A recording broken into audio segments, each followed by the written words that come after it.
अच्छा, एक बात बताइए आप लोग, खासकर वो लोग जिनकी 90s में शादी हुई है, कि उस समय क्या था ना, घूंघट का चलन था, बहुत जगह घूंघट का था। घूंघट अगर ना भी हो शहरों में तो पल्ला तो सिर पर चलता ही था, और साड़ी पहनना कंपलसरी होता था। गाउन वगैरह तो पहन नहीं सकते थे अगर आप एक जॉइंट फैमिली में रह रहे हैं।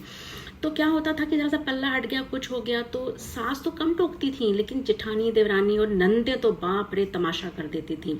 और अगर आप सेपरेट रह रहे हो और अगर आप मार्केट में कहीं चले गए और आपने सूट पहन रखा है और आपके किसी रिश्तेदार ने देख लिया, तो बहुत बड़ी आफत की, भाई वो तो ऐसे घूम रही थी, दुपट्टे को गले में डाल रखा था, बिल्कुल बेशरम है, ये वो, पति का हाथ पकड़ रखा था, दिस दैट, मतलब इतनी बातें सुनने को मिलती थी। लेकिन वही जेठानी, नंद, जब उनकी बेटियां जवान होती हैं तो सब कुछ पहनती हैं। अब कई लोग कहेंगे हाँ भाई, बेटियों के लिए तो छूट होती है, सारी चीजें बहुओं के लिए है। ये बहुत गलत बात है वैसे, बहू और बेटी में इतना डिफरेंस कपड़ों को लेकर। खैर, लेकिन जब उनकी बहुएं भी आई ना, तो बहू ने भी कैपरी और सूट वूट सब घर में पहना, जीन्स पहना, बिल्कुल साड़ी त्याग दी। तो अब क्या बोला जाता है, देखो ये पढ़ी लिखी है, ये मॉडर्न है। तो क्या हम अनपढ़ थे?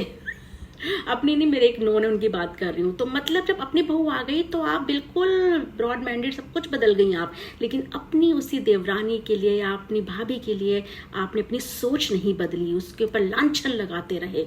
शर्म आनी चाहिए ऐसे लोगों को। क्या होता है आपके साथ या हुआ था? प्लीज बताइए।